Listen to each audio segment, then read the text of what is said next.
Apabila dia telah memintanya pada seorang teman baik dan apabila dia mendesak, dia akan mendapatkan apa yang dimintanya. Dia akan menerimanya juga jika dia memintanya pada seseorang yang bukanlah seorang teman yang sangat baik.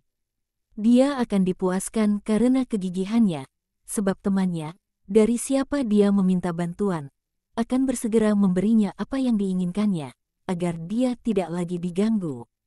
Tetapi apabila kamu berdoa kepada Bapa, kamu tidak datang kepada seorang teman duniawi, melainkan kamu meminta pada sahabat yang sempurna yang adalah Bapa surgawi.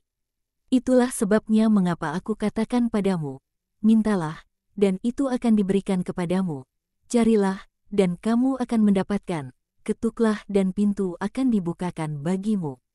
Sebab dia yang meminta akan menerima, dia yang mencari selalu mendapatkan, dia yang mengetuk pintu akan dibukakan baginya.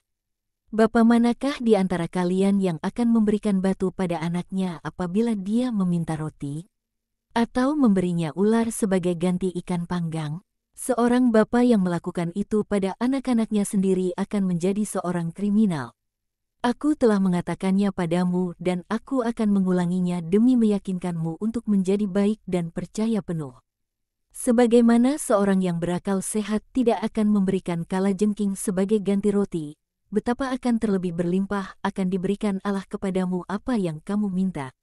Sebab ia baik, sementara kalian kurang lebih jahat.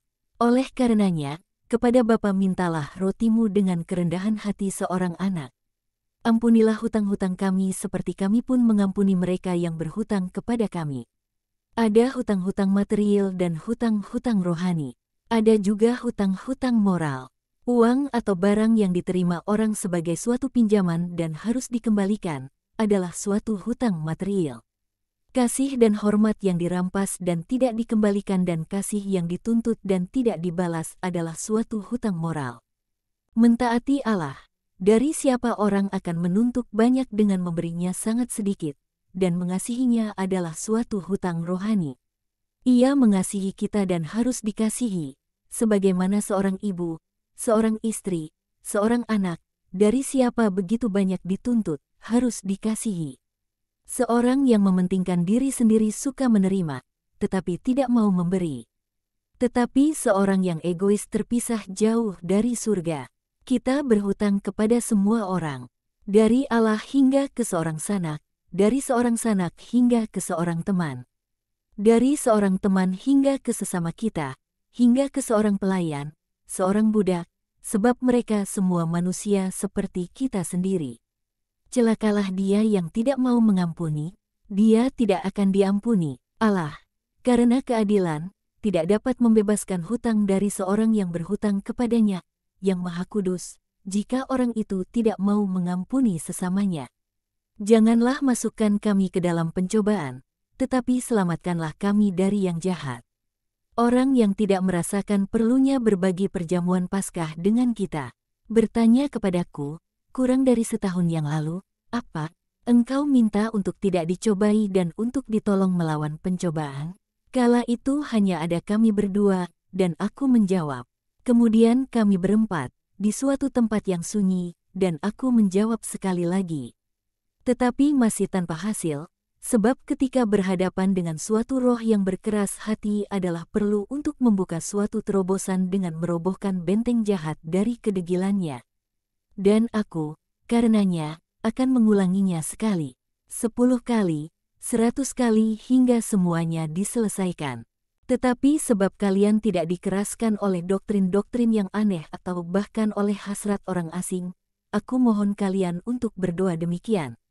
Berdoalah dengan kerendahan hati agar Allah kiranya menghindarkan pencobaan-pencobaan darimu.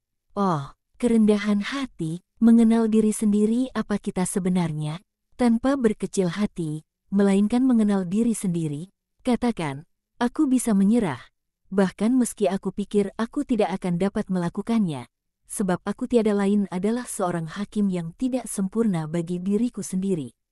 Oleh karenanya, Bapa, jika mungkin, bebaskanlah aku dari pencobaan-pencobaan dengan membuatku begitu dekat denganmu sehingga tidak membiarkan yang jahat mencelakaiku.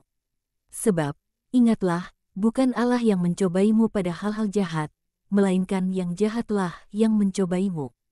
Berdoalah kepada Bapa agar Ia kiranya menopang kelemahanmu agar kelemahanmu itu tidak dihantar pada pencobaan oleh yang jahat. Aku telah mengatakan padamu semuanya, sahabat-sahabatku terkasih. Ini adalah Paskah keduaku di tengah kalian. Tahun lalu kita berbagi hanya roti dan anak domba kita. Tahun ini aku memberi kalian doaku. Aku akan punya anugerah-anugerah lain untuk Paskah-Paskahku di masa mendatang di tengah kalian, supaya, ketika aku akan harus pergi ke tempat di mana Bapa menghendakiku, kalian dapat memiliki kenangan akan aku, anak domba, di setiap perayaan anak domba Musa. Bangkitlah dan marilah kita pergi. Kita akan kembali ke kota saat fajar. Bukan, besok, kau, Simon dan kau, saudaraku, dan ia menunjuk Yudas, akan pergi menjemput para perempuan dan si bocah. Kau, Simon anak Yohanes, dan kalian semua, akan tinggal bersamaku hingga mereka kembali. Barulah kita semua akan pergi ke Betania bersama, dan mereka pun turun ke Getsemani, di mana mereka memasuki rumah untuk beristirahat.